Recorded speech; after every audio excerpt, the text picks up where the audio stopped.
Does abuse affect children in the same way as it does adults? Today, Bri Peterson of Abuse is joining me. We are both survivors of emotional and narcissistic abuse as children and as adults. Thank you so much for joining me today on Breaking Free from Narcissistic Abuse.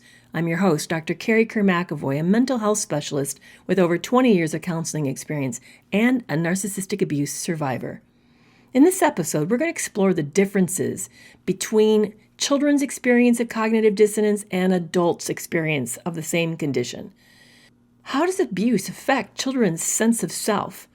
I'm thrilled you're here with me today. Remember to subscribe so you don't miss future episodes, and leave a review so I know what you think of the show. And finally, thank you for your donation to this listener-supported podcast, because together we're shedding light on all things related to abuse.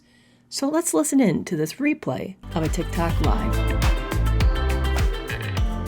Bri, thank you so much for joining me today on this live. I'm so excited. We're going to be talking about, yeah, you're welcome. I want to talk about cognitive dissonance, especially in light of the Sandra Brown's webinar and the way she explained it, which was even more clear. It was a better explanation than a lot of us we've been trying to, say what it is, but I felt like her explanation was profound. In fact, I cut out that portion of the webinar. So if any of you want to see what she said, please go to TikTok. So I want to talk about that today, but I also want to talk about the effect in the victim, because you and I have both experienced it. I experienced it both as a child, and then I experienced it as an adult. And I think that you did too, if I understand correctly. So you know what a romantic partner is feeling. And you also know what a child's feeling. So yes, and I do too. So I thought that would be fascinating for us to bring in both components, a child's experience of cognitive dissonance and an adult's experience of cognitive dissonance, so we can kind of compare and contrast them. So if you all don't mind, can I start out with the definition of what Sandra Brown shared in the webinar on Thursday night? Do you mind if I start there first? Okay. And you know what? Before I start, let's introduce ourselves to both platforms. Why don't you tell everybody who you are, Bri? Yeah. Sure, thank you. Hi, everybody. My name's Bri. I am a survivor of narcissistic abuse. I've experienced it through childhood, friendships, romantic partners, and with my mother-in-law. Varying degrees, of course. I found my passion in helping people understand what abuse is, because that I didn't understand was happening to me. So my healing didn't start until I could finally understand that's what was happening and occurring in my life. So now I'm a certified life and relationship coach, and I help people rebuild themselves after abuse and hopefully create some validation, because I know that's a big part of the healing. Yeah, absolutely. Absolutely. And for those who are familiar with Bri's platform, but not familiar with me, I'm Dr. Carrie Kerr-McAvoy. I'm a psychologist with over 20 years of counseling experience. And I'm also a narcissistic abuse survivor. I'm a childhood survivor of abuse as well as a narcissistic abuse survivor. It's been interesting to be both clinician and work with people who are suffering, but also to be a person on this side of it, to experience because I can even share what a clinician's perspective if we have time for that, but it's very different to be on which side of the seat you're sitting in, so to speak, in the therapist office. I primarily offer education and awareness on abuse and abuse topics. I do offer a clarity call, but I'm not coaching and I'm not counseling these days. I get asked that a lot, but I'm not doing it. Yes, Bri, someone said how cool we know each other. Bri and I met on platform, but we've now met in person. So our relationship is really now also based in real time and real life, not just simply online. So it is really cool that we know each other. We're part of a large collaborative group called Narcavengers. That's how we really know each other. We actually are doing joint ventures together, which is super exciting. And I'm glad we're doing that. So let me start out with what Sandra Brown defined. And by the way, for those who are new to Sandra Brown has been a researcher clinician for her entire life on abuse, specifically pathological relationships abuse. She's also worked for years. She said 15 years she's had a group work with psychopaths. I don't know how she got into that, but she's very familiar with psychopathically ill individuals as well as narcissistically ill individuals. She used to do work with them, trying to change them, which is fascinating hearing her take on that. Cognitive dissonance, as we understand it from a social psychology perspective, if you were to pick up a book in college or graduate school, it's defined as a momentary decision in which we have conflictual beliefs about that situation. The example I like to use a lot is you're at the end of the monthly budget, you're out of money, you see a shirt on sale you need for work, it's your size in the right color and it's on for sale, but you're out of money. You don't have enough money for gas if you buy it, but if you don't buy it, it might not be sale when you get paid next. And then you'll miss this great opportunity. And you may even have to order it and wait. So you're in this bind. The experience that you have internally in that moment is cognitive dissonance. You feel conflicting beliefs. You don't want to miss the moment, but you also don't want to be in a pinch because then you're in a problem. So it's the angst or the uncomfortableness, the stress we feel in that moment. We'll make a decision, and simply making a decision solves the dissonance and the dissonance goes away. Then then we just have buyer's remorse later, and that's fine. But or I probably would have waited. Would you have waited or would you have bought it? What would you have done? If I know me, I would have bought it and then felt bad about it. Oh, okay. I would have waited and then fretted about whether or not it was still there or not. Oh, gosh. Yeah. But that's cognitive dissonance. And it was never meant to be something we experienced long term. But it's something we have happen to us all the time. I mean, you probably had a face today, around some decision somewhere. That's an interesting question how we solve it. I'm just going to say that's my impulse control, and I'm working on that. Well, if any of you have taken the Big 5 personality inventory, I score almost 100% on conscientiousness, which means it tells you all that I'm riddled with guilt, lots of guilt. Which we can get into that too, about what is that and how is that. Yeah. And Ashley's over on Instagram. She goes, I'm with you, Carrie. I would have waited. So what happens with cognitive dissonance and narcissism is really actually a very different thing. It's not even, it's interesting we're using this word to describe something because when you hear what actually is happening, it's profoundly shocking. But anyone who's experienced it, when we start to describe it, we're like, oh yeah, that's me. I lived right there. It is when you build two realities in your head. You have an experience of your person that you're in a relationship with. Now, we're going to be talking about not just partners, but also family members. So you have this reality of whoever is the loved one in your life, of what they're like in their good moments, and you have the reality of what they're like in the bad moments. And both realities actually simultaneously exist at the same time. And the reason I'm pausing is because Brittany always takes polls through this. So she just asks everybody, who's the narcissist in your life? The answer is parent only, partner or spouse, friend or workplace, or more than one. You want to guess which one scored the highest? Parent? No. They actually broke out evenly. Partner? Really? Yeah, parent and friend were all 12.5%. The more than one scored 62.5%. Okay. Yeah, I mean, that makes sense, right? Yeah, it does make sense. To know one, you know more. Often, unfortunately, that is what often happens. So you build these realities. You have initially when you meet the person, now granted, if it's a parent or a sibling, you don't meet them. They're always in your life. And you may not even have gone through love bombing. That would be interesting to talk about. What does that look stage-wise? Because it would be very, very different. But the person that you have the sense of them as good and they show up and there's amazing connection with this person, or at least you hope for amazing connection. Maybe you have glimpses of it. But then you have a lot of painful moments with this individual where they betray you, they hurt you, they abuse you, they disappear on you. There's all sorts of weird stuff that they do. And so both people, it's like two representations of a person, both realities, they fragment. There's the good person and the bad person coexist. Can I add/ask a question?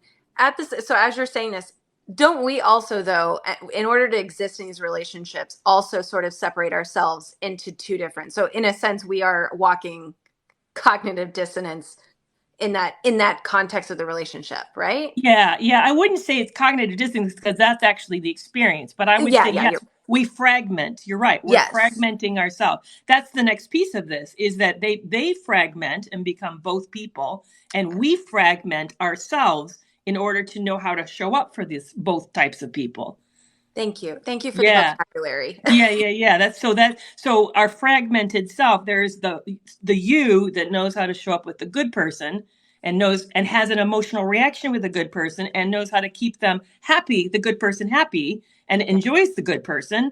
And Hmm. then there's the you that you are that knows the bad person or the bad side and how to show up emotionally to them, how to manage them emotionally, and also how you feel about it when you're around them. So you become two people in your head, they become two people in their head, and there's two realities in your head.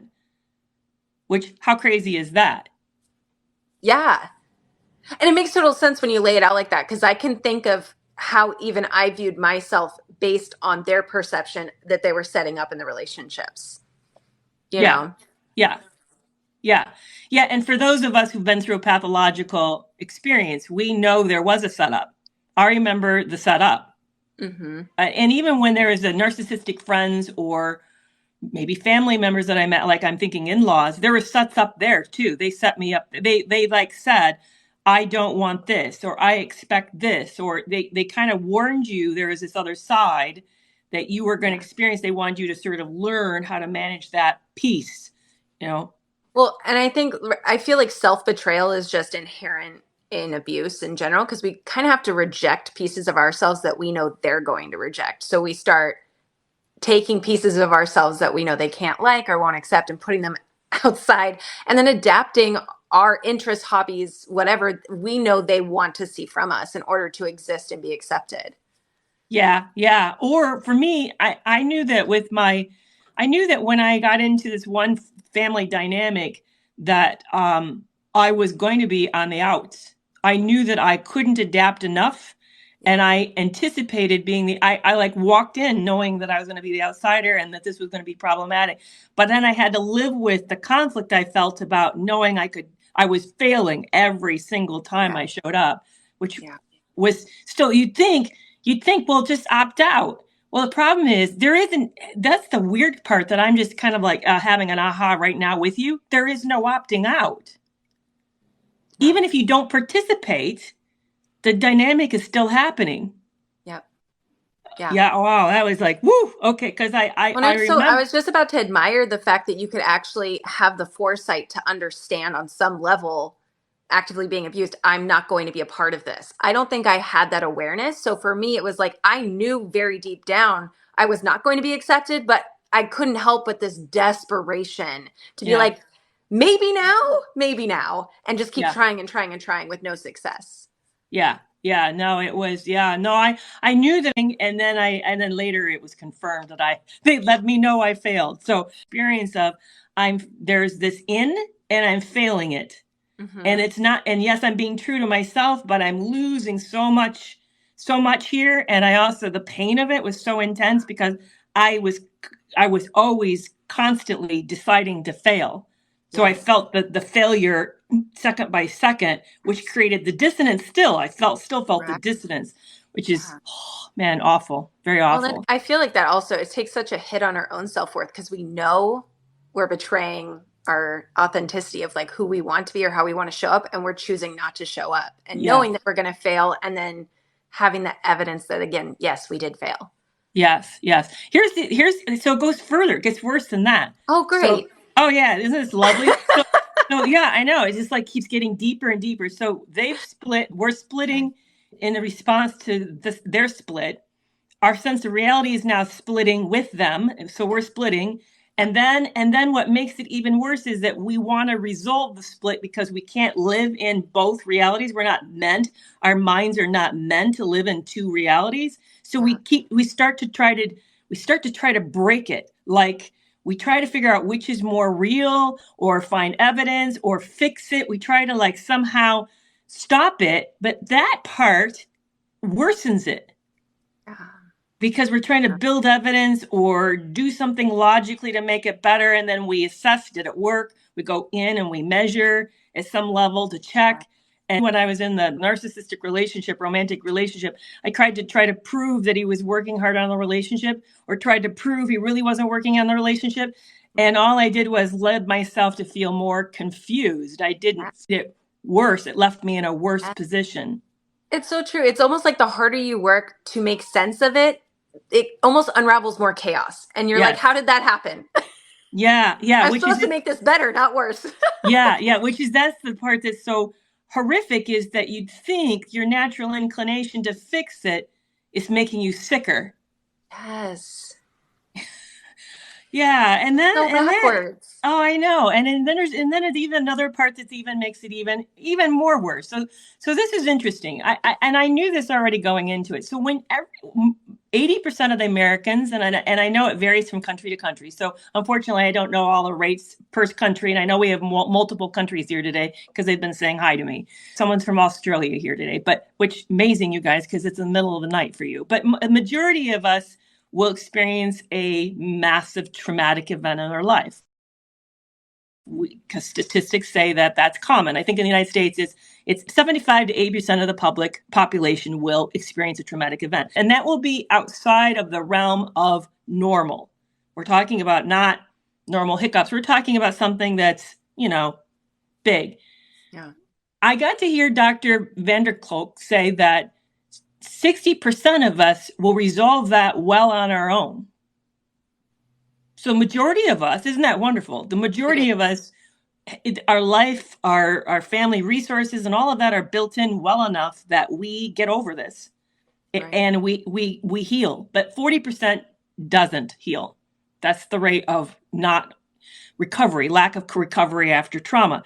But guess what the rate of trauma, the rate of not recovering from narcissistic abuse is? 75%. Yes.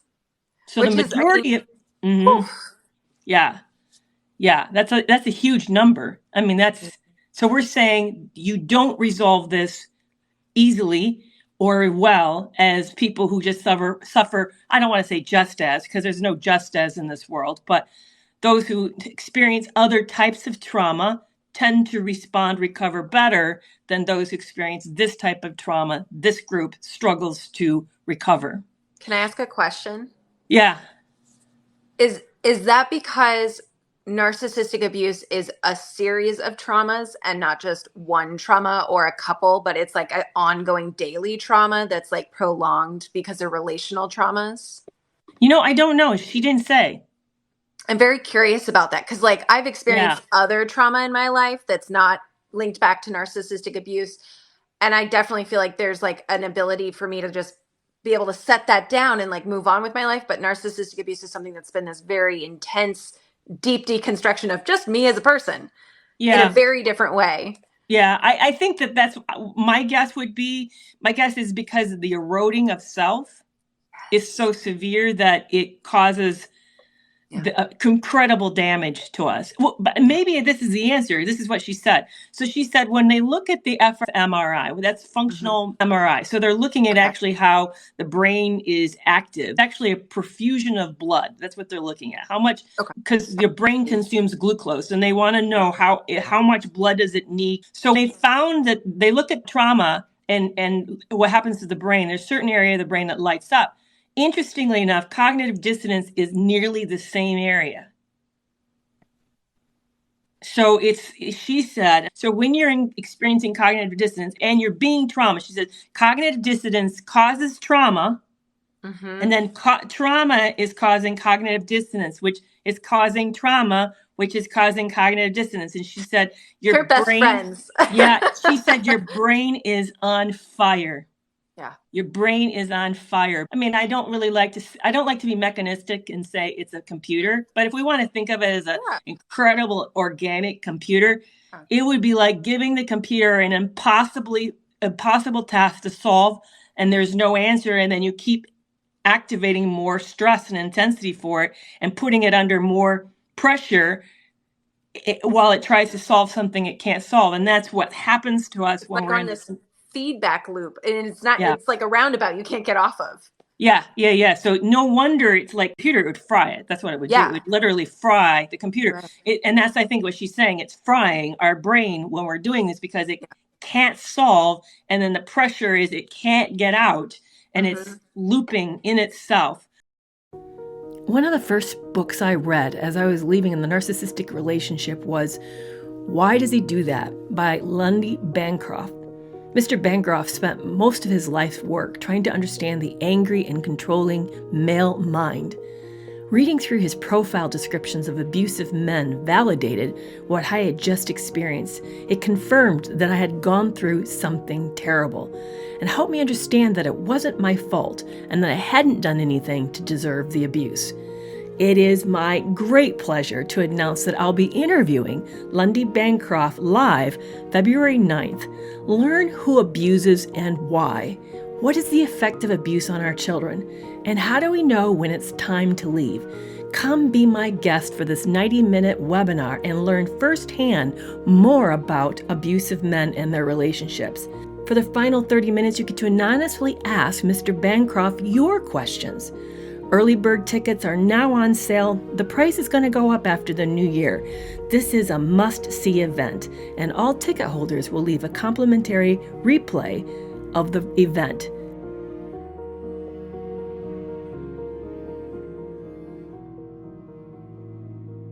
So let's talk about what that was like as an adult when it happened, and then I want to jump to what it was like as a child when it happened. Oh man. Yeah, I would say you start first. I would say to sum up what it felt like, honestly, was just identity crisis. Like to such an extreme. It was like a complete loss of self. And even it felt like I was in a snow globe. I could see my life happening and I felt so detached from everything, even including who I used to be, that it felt like I wasn't real anymore. I felt confused, like I couldn't trust myself on any level. Like even if I thought I was feeling something, I'm like, yeah, that's probably wrong. From all the gaslighting and the constant psychological abuse of learning to distrust my perception of me, my life, other people, everything. Just identity crisis is the best way that I've never felt so lost in my life and hopeless to the point of just this deep lostness within self. Yeah, yeah. For me, the cognitive dissonance, and I felt it. I mean, I was actively trying to solve it. I'm a very logical person. I'm autistic, which means that sometimes I have an ability to kind of cut off my emotional experience and sort of be out of touch of it. I don't lead with my emotions. I lead with my intellect, my cognition first. Right. So I could feel myself trying to solve the dilemma and that I was in an active dilemma. And I would literally every day, it's almost like I was measuring the amount of how did they look like they're working the program? Were they doing research? The way you're putting this, I have a better answer, but you keep going because I'm loving this. So I was actually measuring were they in therapy? Were they? I was looking for all this. How nice did they treat me? How reflective were they about what they'd done? I was measuring. Were they irritable? Was the cycle starting? I was just measuring, and then I would measure all the bad stuff. It was like I was weighing two sides of the scale, back and forth, and then depending on where it was weighed would depend on how much hope or encouragement I felt. But I could never solve it, and I saw myself getting crazy. I was getting crazier the more that I was doing this, and I felt I could see the craziness, and I couldn't stop it. That was the other part. I am not an impulsive person. There's probably one area in my life that I am impulsive around, and it's slightly, and I debate, and that's with food. I will even debate with myself before I eat it, and I still may go ahead and eat it. But I'm telling you, I just don't willy-nilly. I've never, guys, been openly falling down drunk ever in my entire life. I just don't do that. I just don't go there. So but I saw myself starting to do impulsive things, which I just don't do. I started breaking into his phone. I was getting into his computer. I was hacking his accounts. I even went so far to search the house and the garage of the building we lived in for a phone, for an extra phone. And finally, I went so far as I trailed him one day. I walked nearly a mile across because I was living in an area where we traveled by foot a lot. I walked a mile across town, found him, tried to hide. I mean, it was ridiculous what I was doing. That's such a good story. Oh man! Of course, he spotted me. I mean, I had never felt more. I didn't include this in the book, but I even stopped at a hotel where I knew he'd been staying to quiz who his guest had been when I was out of town. I mean, I was crazy. I had lost it, completely lost it. So And it was like when you see yourself sort of falling in slow motion, you can't stop this. That's how I felt. I felt like I was psychologically falling in slow motion and I couldn't stop myself from it.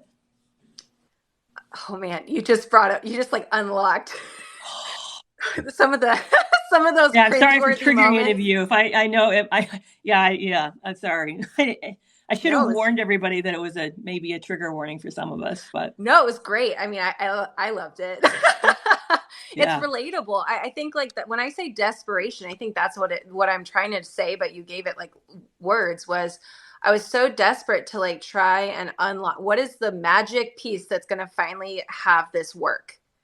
Is it the like I would try and strategize all of my conversations beforehand, try and anticipate how if I could just get the right lighting, the right mood, maybe the way I phrase this, they'll finally see and understand, yeah, And I remember like when you're abused, right, your expectations get pushed so low that I remember my ex could smile at me and it was like just like wow, like yeah, today's such a wonderful day. Like yeah, and there was oddly enough the first person that I trauma bonded with, I don't know if they were a narcissist or just like a fearful avoidant kind of thing and we were just young kids, but it was like my first boyfriend, real boyfriend when I was 16. And you would think like I really think that relationship was high and low and this constant mouse and cat chasing thing, and I was always the one chasing, of course.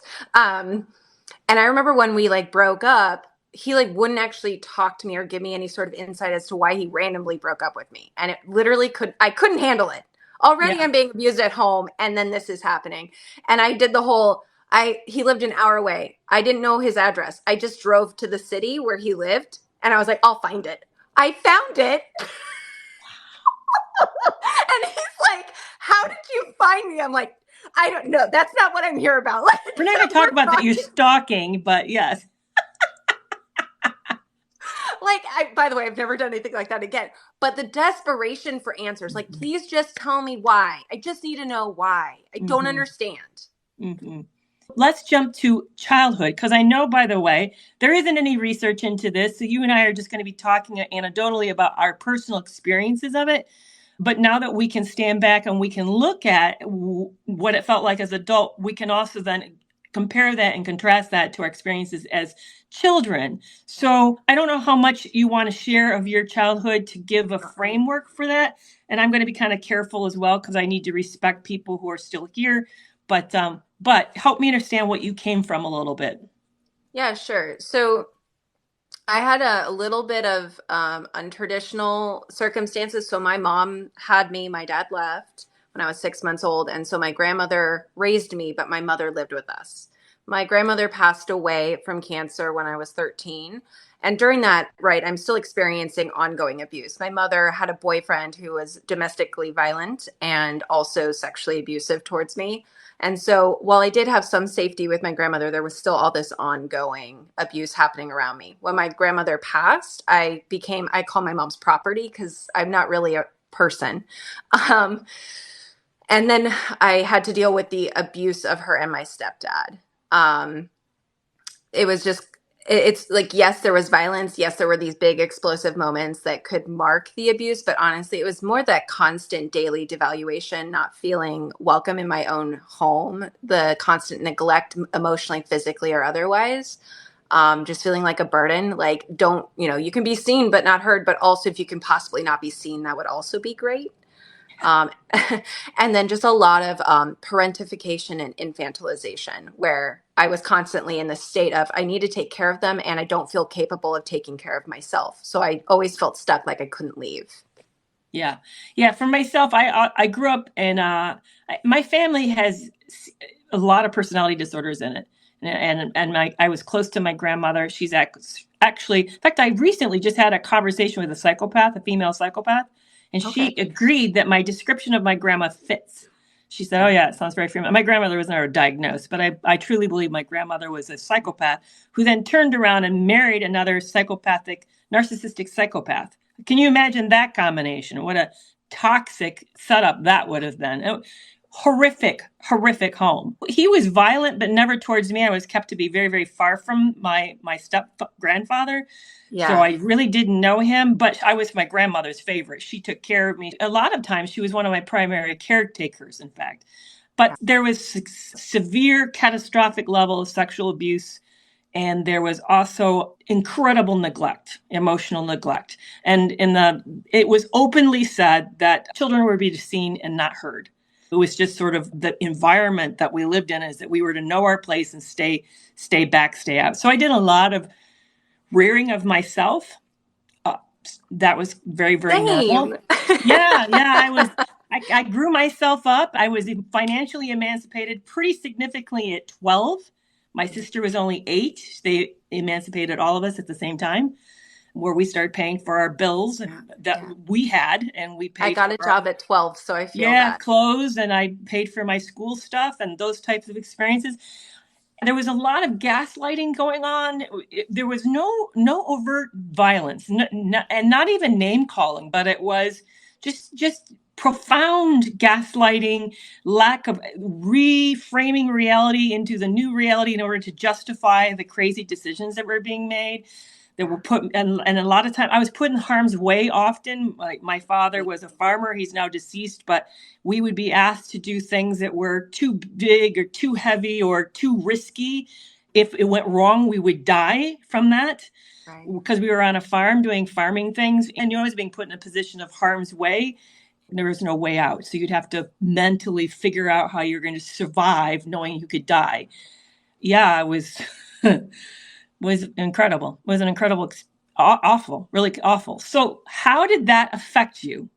What was the cognitive First of all, were you aware something was wrong? I always knew something was wrong. And at the same time, because everything's nuanced, it was also like, but it's my norm. So I think there was this deep knowing that my family was different. And there was that isolation where I felt different than other people's families. And that difference also is like, yeah, but this is just how we are. We're normal in this dysfunction. This is just who we are. And it was really painful because it was like I didn't belong to them and I didn't belong to others. I was, one by myself.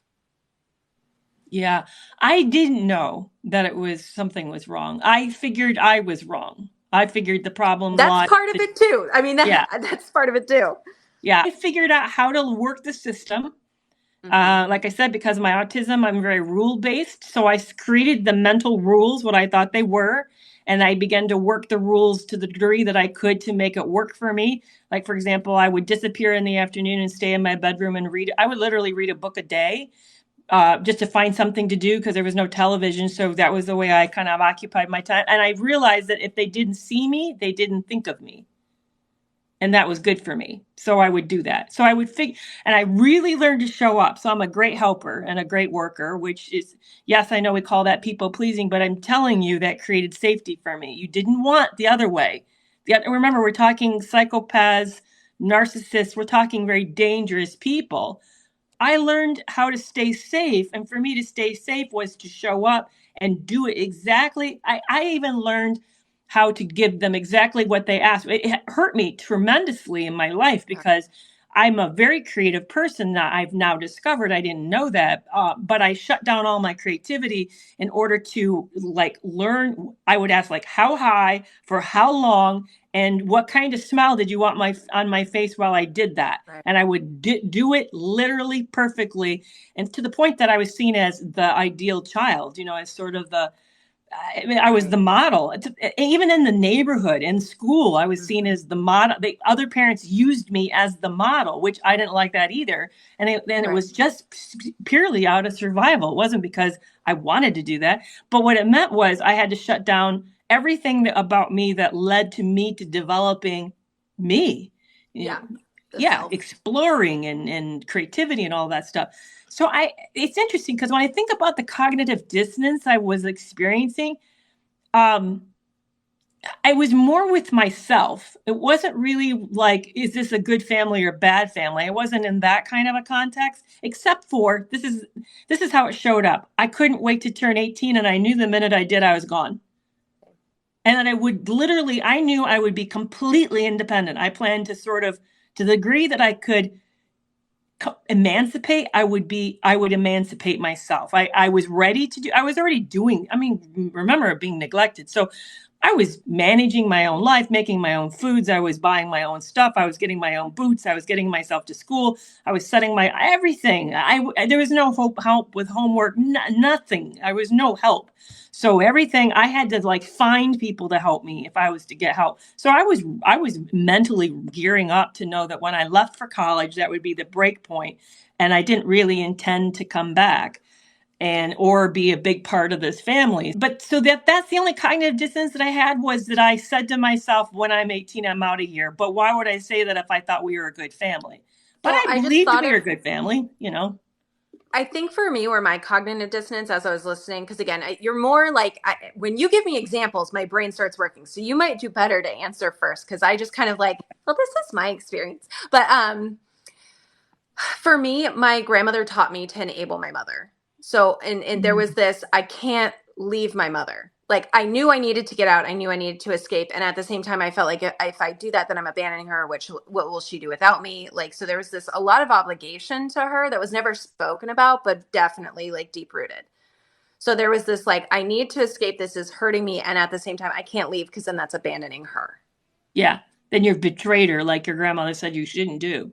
Yeah. The one that you love is putting you in that bind, and then you failed the one that you love. Wow, what a tough position. Yeah. Yeah. And especially after my grandmother had passed, it felt like even a betrayal to her if I don't honor taking care of my mother. Yeah. Because it felt like she had handed down the gauntlet to me.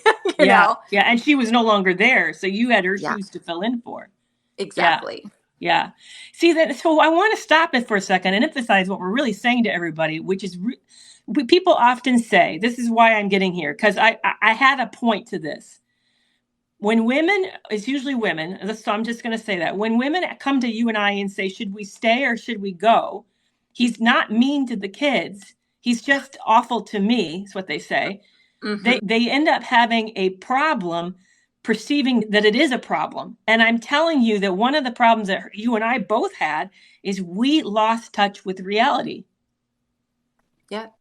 I no longer knew what was real anymore. Because that's what I was experiencing. I didn't know this is how bad. I'm going to give you a trigger warning for everybody. I called my sexual abuse, I was molested. No, guys, I was raped as a 4-year-old.